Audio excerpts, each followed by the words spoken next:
Hello, everyone. Thank you for joining us today and welcome to today's insider session on leading hybrid teams with Adam Schmidt. My name is Scott Levine, and I'm the membership manager here at the IEEE Computer Society. I'll be your host and moderator today. Before beginning, I'd like to cover a few housekeeping items. This session is being recorded, and within a few days, you'll receive an email with both the slides and the recording. You can ask questions using the Q&A box you see on your screen, and Adam will answer as many questions as possible following his presentation. As hybrid work becomes the new norm, the challenge is no longer just about flexibility, but about maintaining team cohesion and performance. This webinar will explore advanced techniques for managing hybrid teams, from optimizing digital tools to fostering team spirit across remote and in-person employees.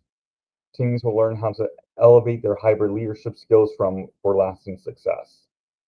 As mentioned, joining us today is Adam Schmidt, CEO and Principal Coach at Smart Summit Coaching, LLC.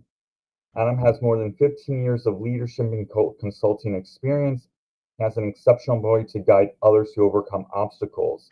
Adams is an international coaching certified International Coaching Federation and a professional certified coach. Adam, thank you for being here with us today, and the floor is yours. Yeah, thanks so much, Scott. Appreciate it. It's great to be back with you all at IEEE. We have been on a journey together over the last few years in these webinars, and a piece of that journey has been watching the workforce really shift in a dramatic way. First, from largely in person, the pendulum swinging, of course, in 2020, 21, even 22 towards remote work. And then the pendulum kind of swinging back towards in-person work and settling at the moment in 24, 25 around this hybrid environment. Many of you on the call today might be involved in hybrid academics, in hybrid professional work, in hybrid consulting, in hybrid teaching, whatever it might be. You likely find yourself sometimes in person, sometimes on the phone, sometimes on Zoom, sometimes on Team, and your team might be doing the same thing. And so what we're going to focus on today, as Scott said, is kind of think about what is beyond the flexibility that goes along with hybrid teams. What is beyond the obvious? Because all of us are getting comfortable with what this new world looks like now, but we need to begin thinking about what does it look like to lead in these environments, and what does it look like to really appreciate that they are here to stay. In 2021, we thought, well, eventually we're going to go back. We kind of expected that. But now we are in a place where we can say, this is what the professional space is going to look like with some sustainability. This hybrid workforce will be the new look for leaders at all levels for many years to come. So with that, let's take a look at our agenda today before we do a couple polls. We're going to talk about what hybrid leadership really is. Again, kind of beyond just, well, I'll be flexible. We'll recognize some common myths and misconceptions about hybrid work, identify a few best practices that can apply in any workplace. We want to be able to spot as leaders or emerging leaders in this space, how do we know when the hybrid thing is working, and how do we know when it's not? And what can I do about it? And we'll actually do a little case study today on what that looks like. We'll walk away with your own short action list. As we go through today's webinar, it's my hope that you might be able to find just a little scrap of paper, a little Post-it note. No, it doesn't have to be too fancy. The corner of a notebook you might have out as you enjoy your lunch or wherever this finds you today, or maybe your dinner, and kind of think about a few things that I'll highlight along the way. I've got a few orange boxes in this presentation that'll help you leave with a few actionable things, a few key thoughts that I'd like to be takeaways for you today. Before we go any further, we're going to do a quick poll so I can tailor my comments a bit on today's discussion on hybrid teams. So, Scott, if we can pull up the polls, and I'll go there too with you. This first poll is just kind of who is in the room. And take a moment, I'll give you 30 seconds or so to fill out this poll. Are you a student, a manager, director, consultant? Who's in the room today?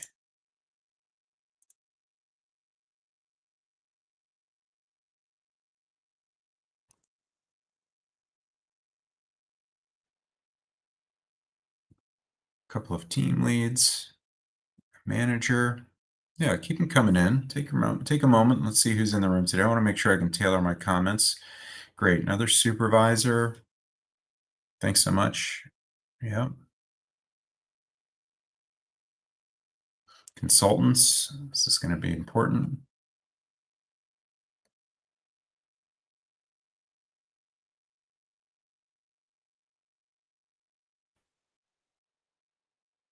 Just another 10 seconds or so for people to pile on.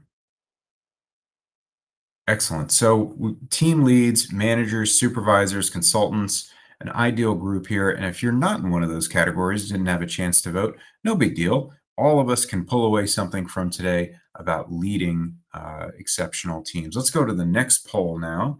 Just the second of 3 questions I want to ask. The second poll is, what helps learners retain information the most effectively? Excuse me, I'm going to just go, Scott, if we can go punch the next question. Thank you. What's your biggest challenge with hybrid work? What's your biggest challenge with hybrid work? Is it the speed of decision making that you're seeing, the clarity of priorities, collaborating across great distance and time zones, culture and connection, equity and visibility? The biggest challenge that you've seen so far?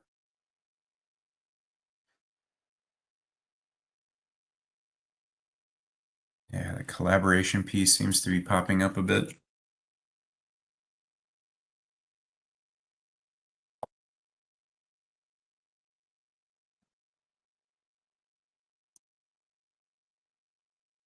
Excellent. So we'll focus a bit more. I'm going to tune more towards collaboration, clarity, speed, and culture. Excellent. Okay.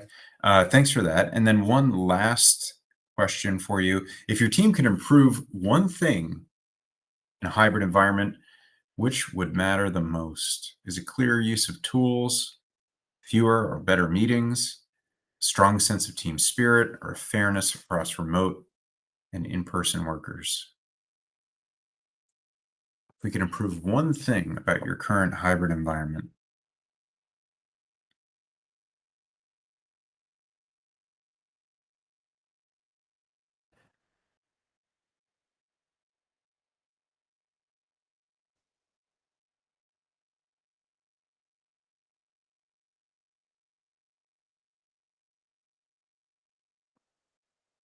Excellent. So let's go forward with this focus today. We've got mostly managers and supervisors, a focus on collaboration, and then finally clear use of tools. And I've got a few tips and tricks for those today that we can talk about. So thanks, Scott, for pulling up the polls. We'll move on now just to begin thinking a little bit deeper in today's discussion. I want to just set the stage for what we mean when we say hybrid work. Means a lot of different things to a lot of people. This is beyond location. It's about collaboration. Hybrid work today could be even folks in the same building working in a virtual environment, right? I'm sure many of you have experienced that, or at least some of you have experienced that, where folks are actually experiencing a virtual work environment in the same building. So this is not so much about where am I geographically, where's my dot on Google Maps, but it's about how do I collaborate? It's not where we sit, but how we succeed when we're together. Hybrid work is about blended teams, some in the room, some on the screen, but all need equal access. If there's a big takeaway from today, we want to remember that hybrid work is not just a sort of very 2019 view of the world where it's like, oh, we're hybrid because John is in San Francisco and Sally is in New York.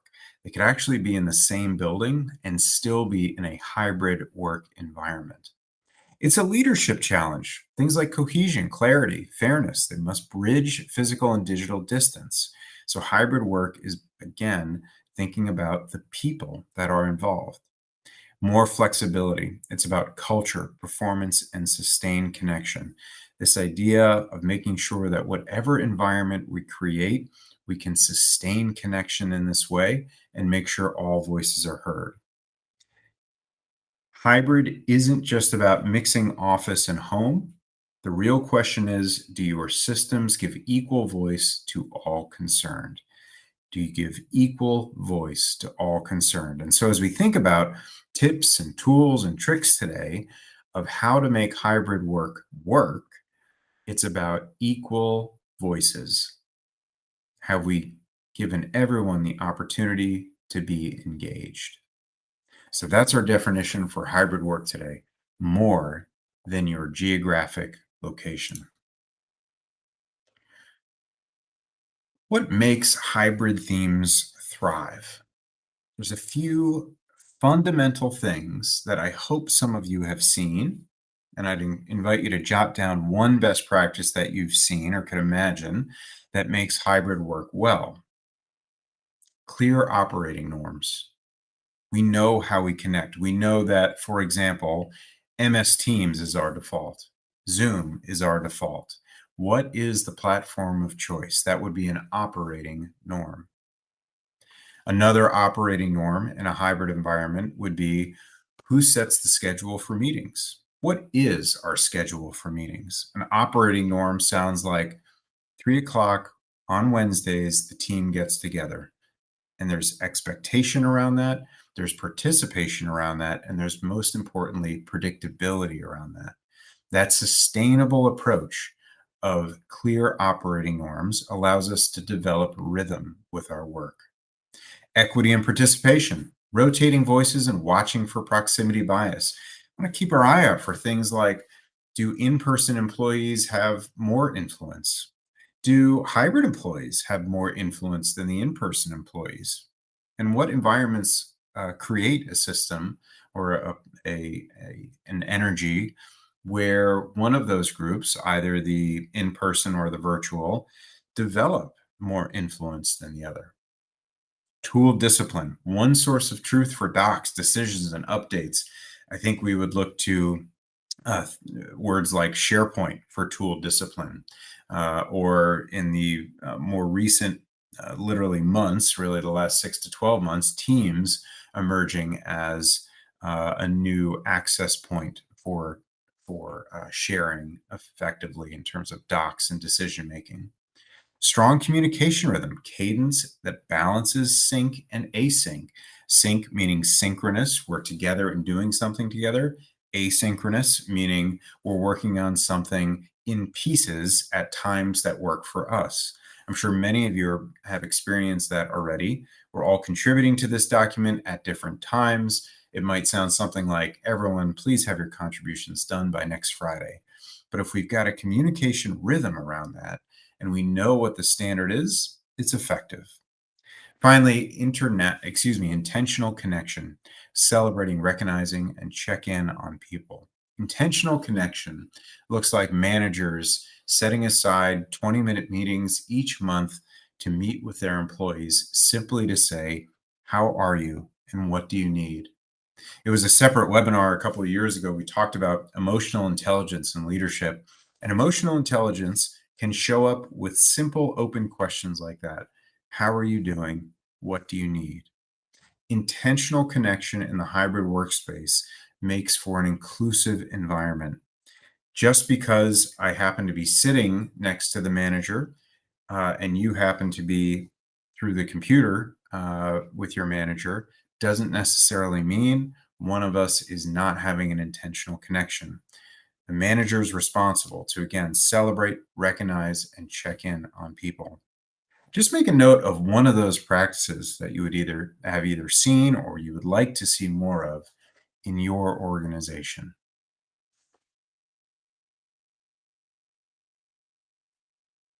A healthy hybrid team If we went into an office building with our lab coats on and we began investigating the different teams at work, maybe we run some focus groups or conduct a few interviews with people we find in the hallway, what would we hear about a healthy hybrid team? There'd be cohesion across locations. In effect, we don't even notice that John is in Albuquerque and Scott is in Washington, D.C., because we are a cohesive organization. There is clear accountability and role clarity, potentially defined by some tools like the planners in MS Teams, the planners available in Slack. How do we create that accountability and role clarity?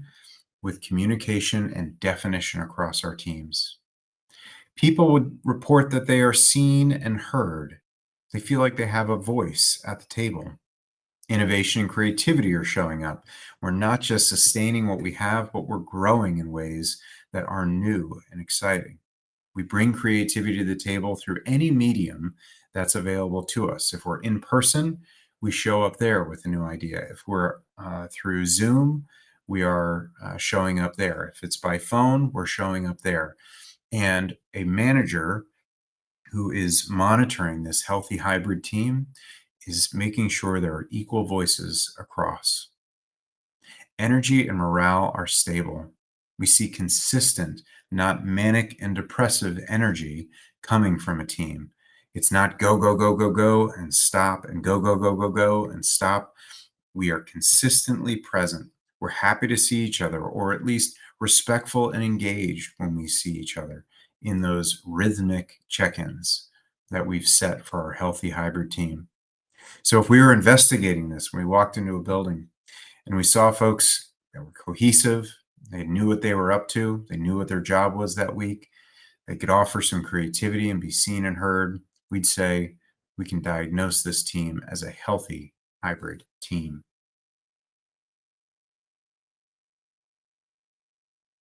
What would our investigation reveal if the teams in this office building were in trouble? That some of the hybrid work that they were doing was not ending in a good way or sustaining in a good way. They might report us and them attitudes. Well, the people that are in the virtual environment have much more sway than the few of us here in the office building. We might see burnout from unclear boundaries. Unclear boundaries look like, wait, you're working on that too? I thought I was supposed to work on that. I've been working on that for 6 hours already. I'm burned out. I'm on too many things. Remote voices begin disappearing from discussions. In this case, we might see folks in person doing the majority of things like decision making, norm setting, value setting, and the remote voices disappear from those discussions. Decision making is slowed by confusion. I think Jim really needs to sign off on this. Where is he? We're not sure. We don't know when he's going to be back. High turnover or disengagement, people consistently leaving an organization or leaving because they never felt like they knew what they were up to. What does an engaged employee look like? I know what I'm supposed to be doing. I know when I'm supposed to be doing it, and I know why I'm doing it. If I know those things, I'm engaged in the work I'm doing. If I'm not, I'm going to contribute to that turnover rate. Take a moment below what we did on the previous slide to jot down one sign that your team or one you know is thriving and one that you know is struggling. What's something you've seen in your hybrid environment that kind of tips you off that things may not be as good as they could be here? Is it turnover and disengagement, us versus them, burnout from no boundaries, our remote voices disappearing or disregarded, and is decision making slowed by confusion?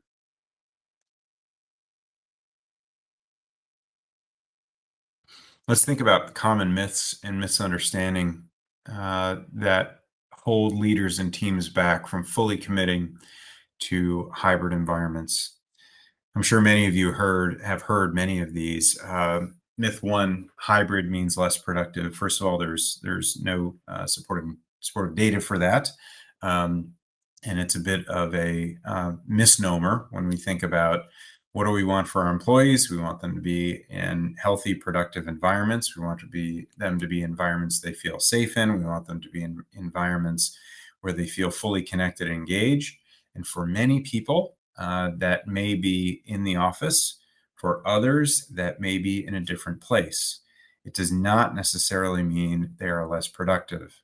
So, in your different organizations, I would encourage you to gently but clearly challenge that myth if you hear it floating around, that hybrid is somehow a less productive way for working.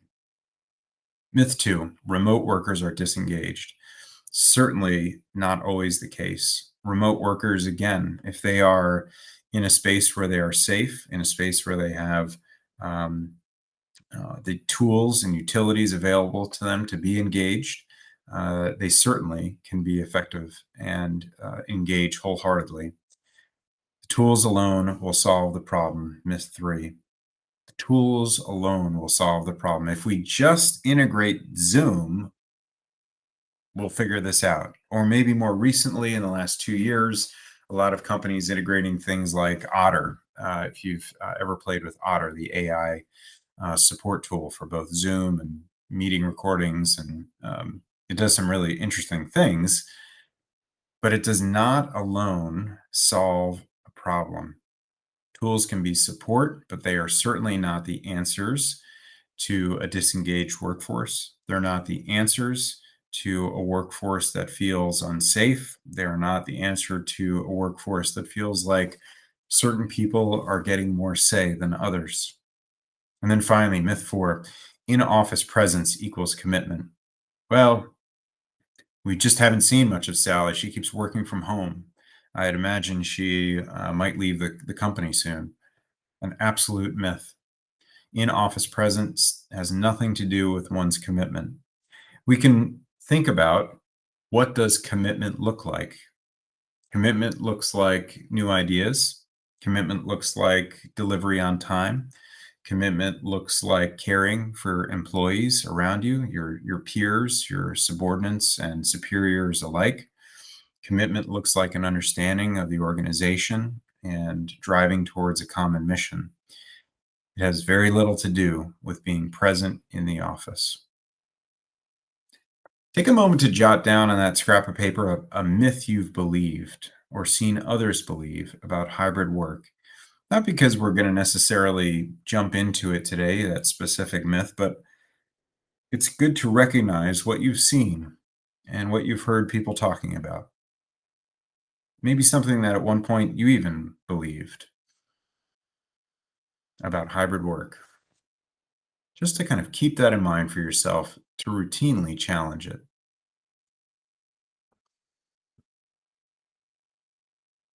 We'll shift a little bit now in our conversation away from what is hybrid work and the good and the bad of it, and begin to think about my leadership in a hybrid environment.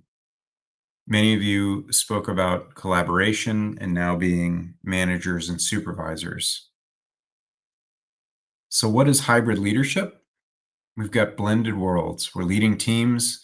Some are in the room, some are on screen. Maybe we've all experienced a room like that, right? We've got our analysts in the room with us, but we have our deputy project manager by phone. Leveling the field, ensuring clarity, fairness, and equal access across locations. The responsibility of hybrid leadership is to make sure we've got those clear boundaries we mentioned earlier, that fairness is a big part of your team values, and equal access to both utilities and capabilities across all locations. This sounds something like, oh, if you're not in the building, you don't have direct access to our company's internal network, and therefore you cannot access the documents you need. As a hybrid leader, this is a challenge for you. That is not a sustainable model. All employees need access to the same tools to level the playing field. This is beyond flexibility, driving culture, connection, and performance no matter where people work. This is not easy. It's not the same to run virtual happy hours. It's not as it is to go in person.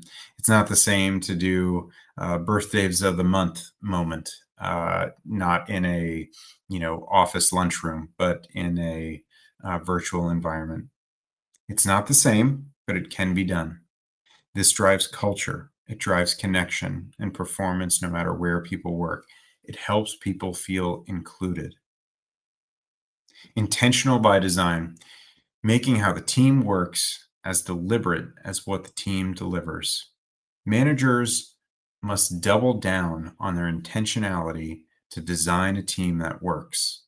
If anything, the new work environment, the new hybrid work environment, is driving managers to a new place where they have to think much more about the strengths and weaknesses of those on their team, about the work styles of those on their team, the norms and standards they want to set for how their hybrid team works. In a former world, we could get away with thinking about, well, we're all here and we all kind of got to know each other. And well, every Monday and Wednesday morning, we're all in the team room together and we meet there anyway. This is a different show now. This is a moment where if we are not intentional about connecting with John in Albuquerque while the rest of us are in Chicago, we could lose the attention of our Albuquerque staff.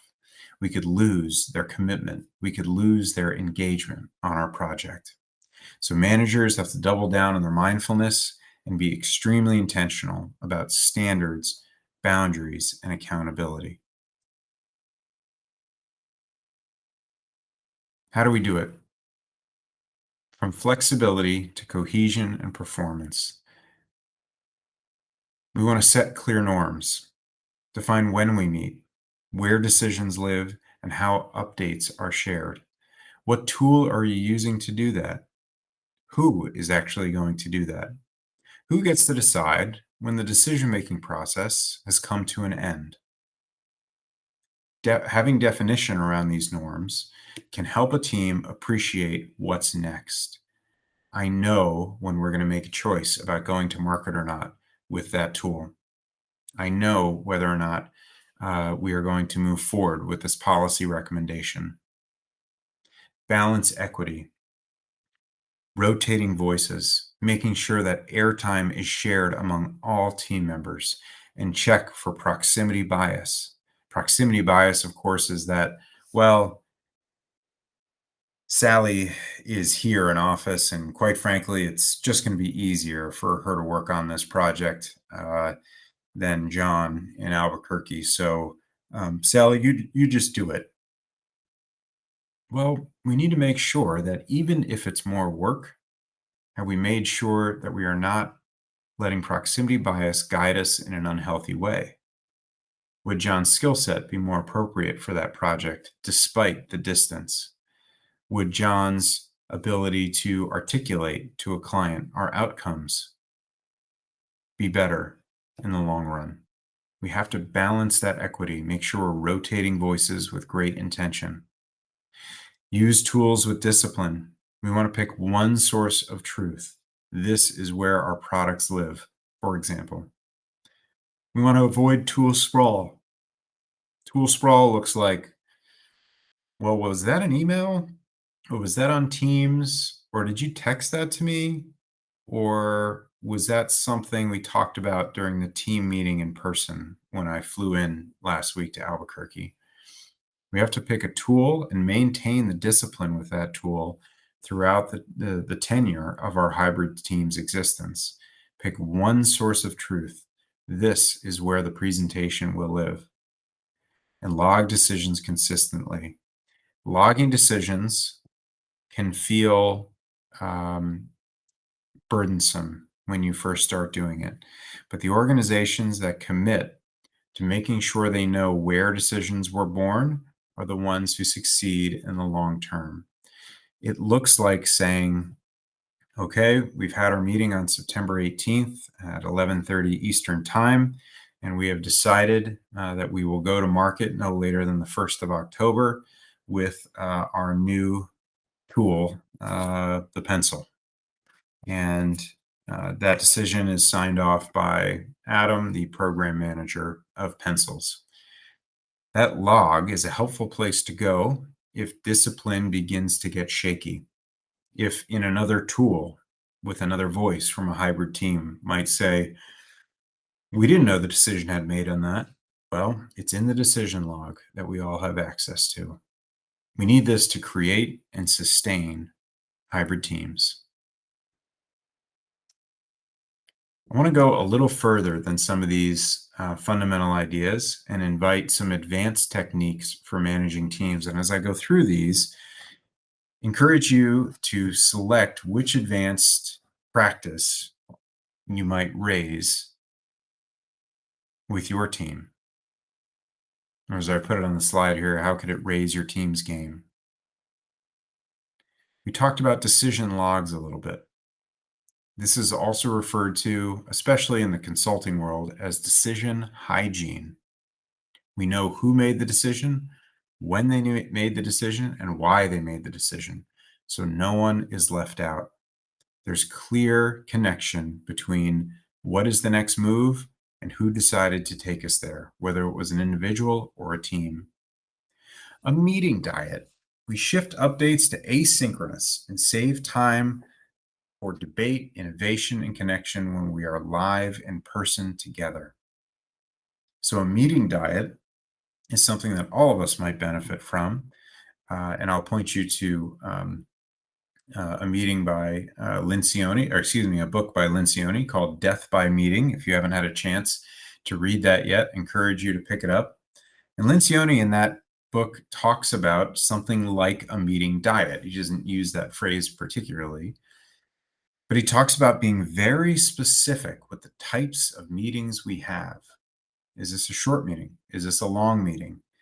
Is anyone allowed to bring up any topic in this meeting? Or do we need to be focused on what our subject is? And if we get off topic, who reserves the right to kind of put us back in the lane and say, that sounds like a conversation for our Thursday meeting on client-facing issues. Today's meeting is about internal issues. One way to think about a meeting diet is to say all updates to our project work will be asynchronous on Teams or something like that, Slack, whatever it might be. Debate, innovation, and connection, those things will happen at scheduled intervals when our team is together live virtually or live and in person or live hybrid. Rotating leadership. Who facilitates a meeting? This doesn't necessarily mean who's in charge, but we're thinking about, can we hand off the facilitation baton from someone who is in person sometimes to someone who's hybrid, so we can share the equity of voices. Micro feedback loops. Quick weekly pulses, just one or two questions like, what do you need and how are you, to sense morale and adapt. Micro feedback loops, just a quick check-in. How are things going? This lets people know you are constantly there. If you can imagine a hybrid team with just kind of put in your mind's eye, a leader in the center with, say, 10 people around them, and the leader has a little string tied to each of their team members. All we're talking about is doing a little tug on each string to say, I see you. I'm here. I see you. What do you need? I see you. How are you? Just little engagements to let them know that they are still part of that team.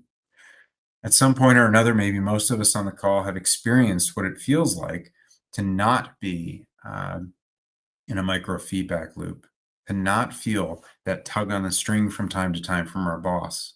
And you might end up thinking to yourself, man, I'm not even sure what anybody's working on right now, or I'm not even sure where my boss is. And That can be enjoyable in one sense for some short amount of time, but ultimately we want to feel connected, right? This is a fundamental value of humanity. We want to feel connected to what we're doing. We want to feel connected to the people we work with. Equity by design. We want to pair in-office and remote workers on key projects to balance influence. It would be a poor management choice to say all hybrid employees you're working on, all virtual employees you're working on project A, all in-person employees you're working on project B. Division like that will not manifest greatness. It will manifest division and misunderstanding about how to get things done. I've seen it happen. Inevitably, one team will become jealous of the other, jealous of how much in-person time the in-person folks have. Meanwhile, the in-person team is saying, look, they're getting the same job done and they don't even have to come in to our office building for 4 days a week or 5 days a week. So equity by design, pairing in-office and remote voices to key projects. Which advanced practice can raise your team's game? Better decision hygiene, a meeting diet, rotating leadership, microfeedback loops, equity by design.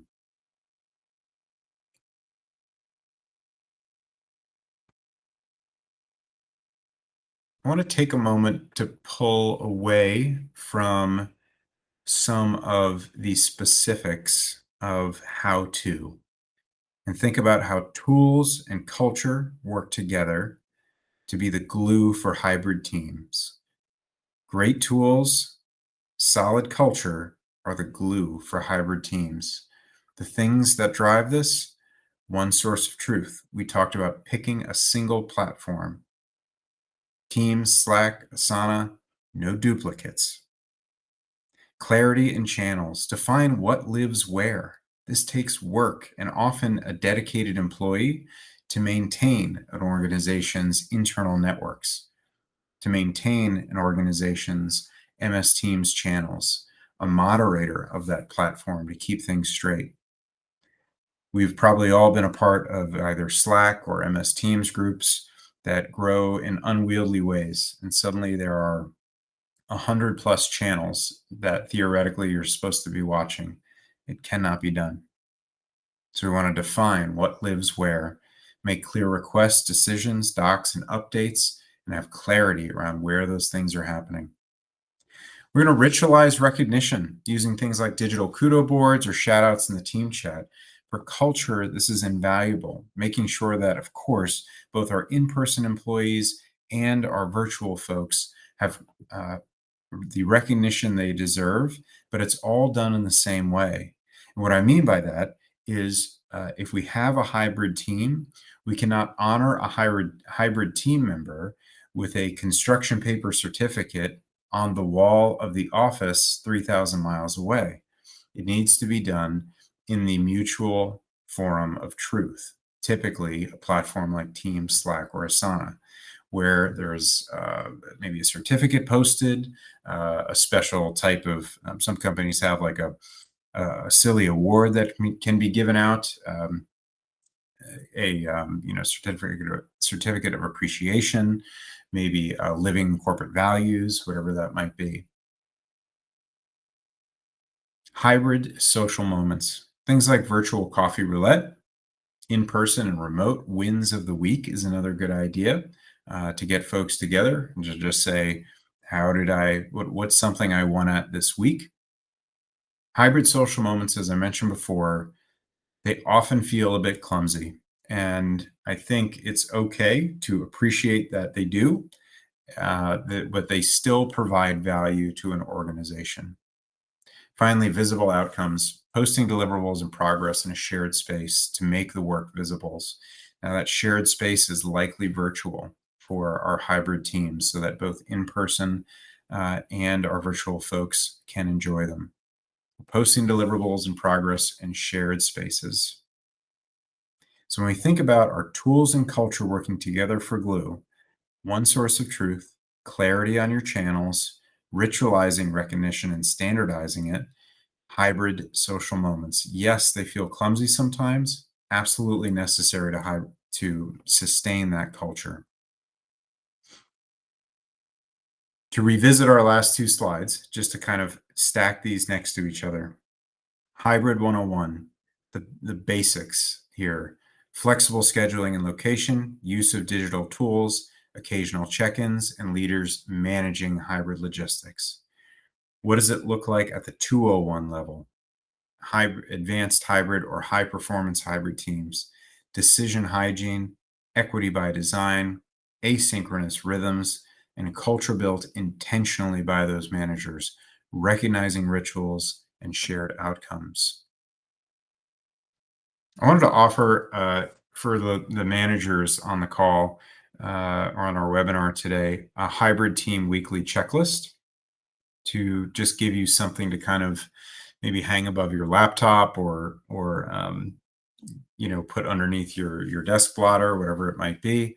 5 quick checks to make sure that I'm managing my hybrid team effectively. First of all, norms. Is the meeting cadence sustainable and our channels clear? Do I need to push anything back onto the correct path? Visibility. Does everyone know what's been decided and why? Inclusion. Did all voices get airtime? Clarity. Are priorities and owners visible? Are we sure that we've heard from everyone on the team and that the priorities, my priorities as the leader and the owners of the projects are visible? And finally, energy. What am I sensing around the team showing signs of momentum or burnout? Where are we in our product life cycle? Where are we in our consulting cycle? Whatever it might be. Our norms, our visibility, inclusion, clarity, and energy to check in on how I'm doing as a hybrid manager. Let's do just a very short case study to kind of illustrate and bring to life some of these things we've talked about. I'll read this case study along with you. A hybrid project team meets twice a week in person at headquarters with 3 remote members joining via video. Over time, those remote workers stop speaking up in meetings. The decisions get made in the hallway after the official meeting ends. Deadlines often slip because remote folks are out of the loop. Frustration builds. In-office staff feel like they're carrying the load while remote workers feel invisible and disengaged. So the problem we've got here, hybrid inequity. People in the office have more influence, visibility, and access to decisions. Remote employees feel excluded, and the team's cohesion and performance might suffer. So what do we do in this moment as a leader? We're managing our team, but the in-person staff is now having an outsized impact on the decisions being made, and it's not even happening in the room with the meeting. It's actually happening in the hallway, right? This is like the show Hamilton, right? We're not in the room where it happened. Name the pattern. Acknowledge the imbalance. It might sound like, I've noticed our remote teammates aren't being pulled into decisions as much. Name it out loud. Redesign meetings. Do we require that all decisions happen in the room and on the record, summarized in a shared doc, not in hallway chats? So it can become a norm that conversation is limited to the greatest extent possible to the room, to the virtual and hybrid engagement. Rotating roles. We talked about this before. Can we have different people, including those remote workers, facilitate or record the action items for the week to make sure they play a significant role in what that looks like? Finally, call on remote team members early in the discussion, not as an afterthought. We've probably all seen this happen. Oh, yeah. And anybody on the call, do you have anything to say? We want to make sure up front. It might sound like, let's begin with our staff who we've got with us virtually today. John, how's the weather in Albuquerque, and what are your thoughts on our next step on this project? All right, we can honor them out loud. Mary, how's the weather in San Francisco? And what do you think the next step is for our project? Or what do you think the biggest risk is coming up for this project? We bring them in intentionally, and it's our responsibility, again, as managers, to support that intentionality. What about the team members? That's what the leader can do. But if you're on the call today, there's not as many of you, or on the webinar today, I should say, and you're a team member, what do you do? If you're remote, ask for clarification. I want to make sure I'm aligned on the decision that was just made. Be proactive with visibility. Post quick updates on progress and shared tools so your work is not invisible. We can lose touch in our virtual environment, that no one really knows what we've done today or this week or this month. It could be a simple Teams or Slack post that says, "Hey everyone, I'm about halfway done reviewing the PowerPoint for Friday's discussion with the CEO." Or, "Hey everyone, you can expect to have a decision from me by Saturday morning on the way ahead for our risk management log." Support equity. In-office people can pause hallway conversations and say, let's make sure we capture this in the doc so everyone is looped in. Who's going to be responsible for that? So we want to be advocates for equity among the team ourselves.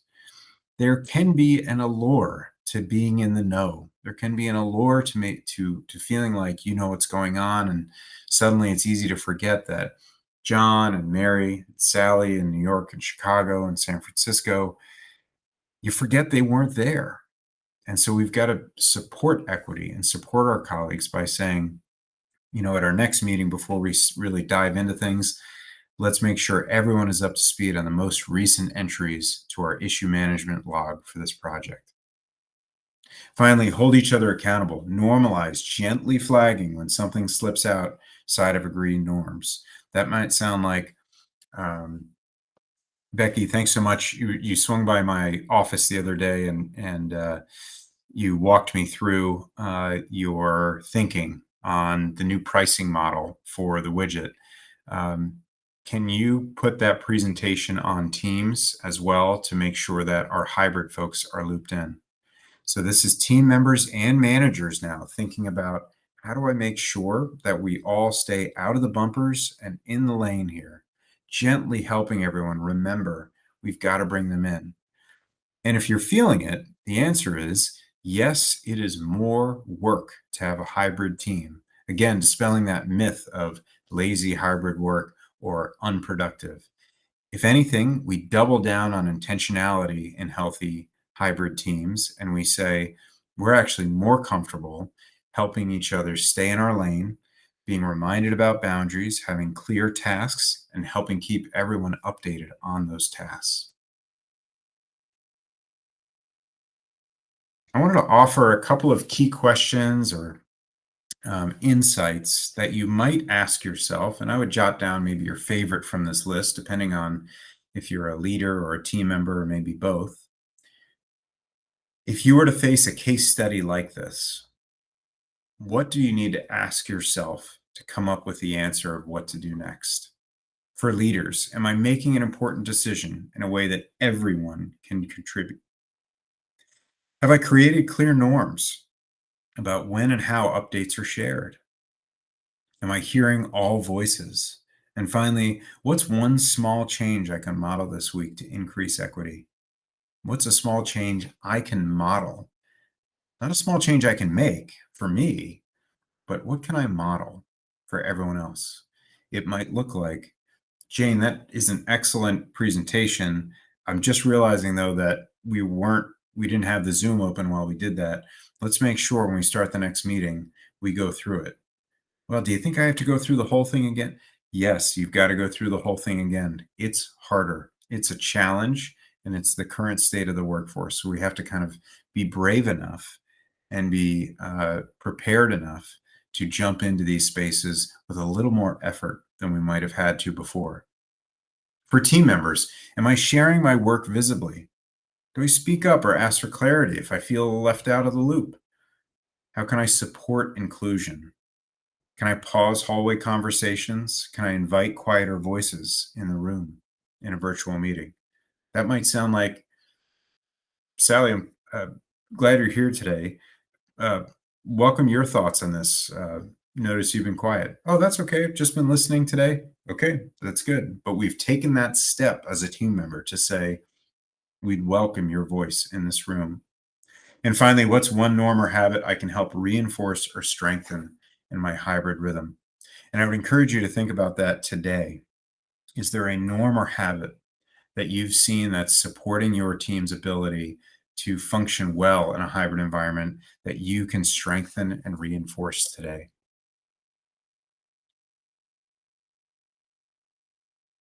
This is where hybrid leadership is headed. It will get more, not less complicated. AI and collaboration tools, we mentioned Otter before, will get comfortable with things like smarter scheduling, AI summarized meetings and decision tracking with AI. Digital headquarters, Slack, Teams, or Notion acting as a home office for many people. I know it does for me. Global teams, more cross time zone collaboration, 4-day weeks and flex models, especially emerging in Europe.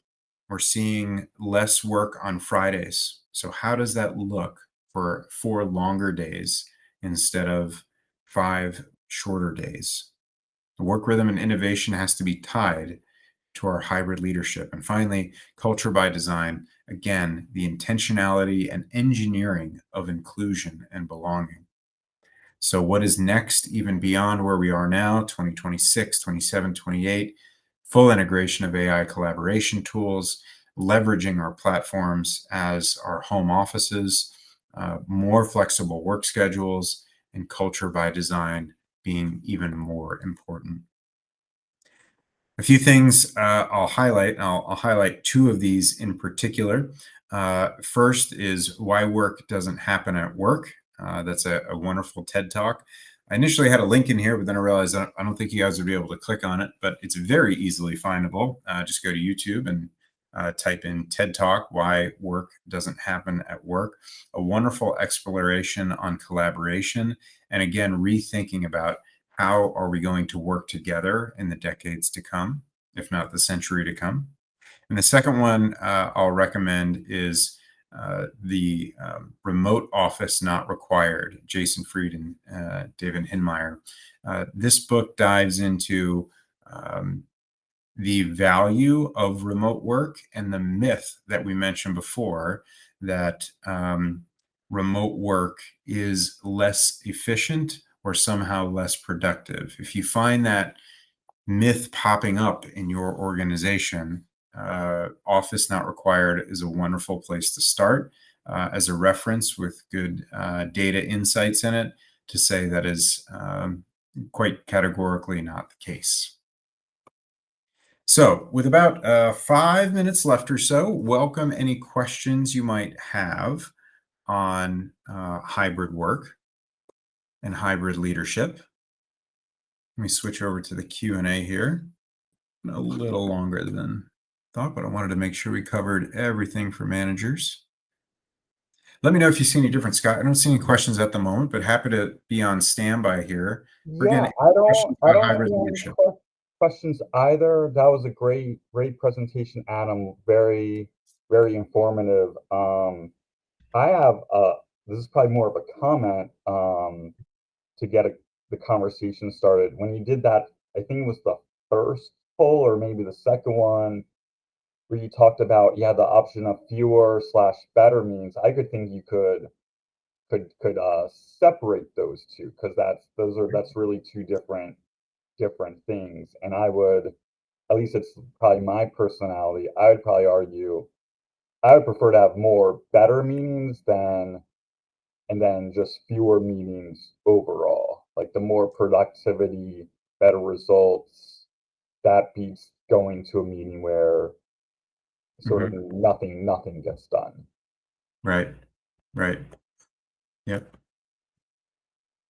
Yeah, our meeting culture is a little bit out of control. Meeting is often it's a great point, Scott, because I think meetings are sometimes the default of hybrid managers when they feel like they have lost some control or they feel like we need to meet. And so it's like, let's get something on the calendar for tomorrow and talk through this. Um, we need to begin to get more comfortable with a modest and healthy amount of ambiguity that allows managers to say, I'm confident that the workforce is getting this done. I'm confident my team is getting this done. And I can check in with them outside of a traditional meeting to get a status check. And that goes full circle back to clear channels. And we're using a term there that's largely dedicated to MS Teams. Clear channels on, I know if I put a message here that asks, hey, quick check in everyone, are we on track to deliver the new portion of software or the new portion of code that we owe to our PR department next week? Yeah, we are. That sounds good. Okay, great. Thanks for the quick check-in. We do not need to look at calendars and find when 9 people can align. Will offers, it seems like many teams are now fully remote. Many of the same ideas would apply, but do you have any special comments about fully remote teams? Yeah, so Will, thanks. It's a great question. And there's good news, bad news. Good news is that fully remote teams are absolutely as effective and are often more comfortable because everyone is on equal footing. So there's less work for the manager in terms of equitable voice. There is more work on both the manager and the teammates to keep everyone apprised of what they're up to. We see this all the time in fully remote teams where it's like, I didn't know you were working on that, or I didn't know you were running that direction. So more the burden actually is spread more among the team and less less aligned with the leader in particular in those moments. So hope that's helpful. We'll double down on communication about what you're doing, what you're up to. I've seen quite a few successful teams have what they call their Monday Madness meeting in one client's case. In their Monday Madness meeting, they pop on. They have less than 90 seconds each. It's a 6-person team, less than 90 seconds each, to simply say, this is where I am, and this is where I'm headed in the next 5 days. It might sound like, good morning, everyone. This is Adam. Weather's good in Albuquerque. I finished the most recent I finished the last page of the proposal, and this week will be spent editing. By Friday, I will be done with the key personnel section. Please let me know if you have any questions. I'm available on Teams, Zoom, phone, whatever you want to offer, and they're finished. So their Monday Madness meeting is very fast, and it's a quick check-in to just say, here I am, and here's where I'm going. So yeah. And I know we're almost out of time, Scott. Yeah, no. Yeah, that was a great question. How about one more? You just got one in Let's see from here. Devin. Oh, yeah, we did. Devin says, as a team lead that is working remote for my team, how do I implement micro check-ins without having it turn into a long conversation? Yeah, so the best way to do that, Devin, I love that you're thinking about this, and you have the additional challenge of I'm remote and the rest of my team is around, potentially some of them in person together. You want to name it what you want it to be. So you can explain to your team, guys, I'm going to pilot something over the next few months. I'm going to call them micro check-ins. They're going to be less than 10 minutes long, and structure is going to be everything, Devin. So you might even say, and I really only want to ask you 2 things, and you can make them whatever you are. I might offer, how are you doing? What are you working on? How are you doing? What are you working on? What do you need? Devin, give it some structure so that every micro check-in sounds a little bit the same, and they build an expectation around, it's my micro check-in with Devin. I'm just going to hop on real quick. Hey, Devin, great to hear from you. Right now I'm working on the proposal and feeling good about it. I think I might need a little more ink for my printer, making things up. A little more ink for my printer, if you could help me out with that. And I think things are really moving along in a good way. It can be that quick, Devin, that little tug on a string that we talked about. So hopefully that's helpful. All right, great. Yeah, no, that sounds very helpful. With that, Adam, I think we will wrap this up. Excellent. Um, Thank you for your presentation. Thank you everyone for attending, and Will and Devin for your questions. We have a quick programming note. The computer site is going to be offering three webinars in October. One, the first one on October 8th will be the continuation of this series.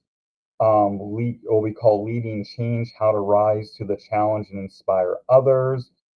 And then we'll have two from our the IEEE standards groups.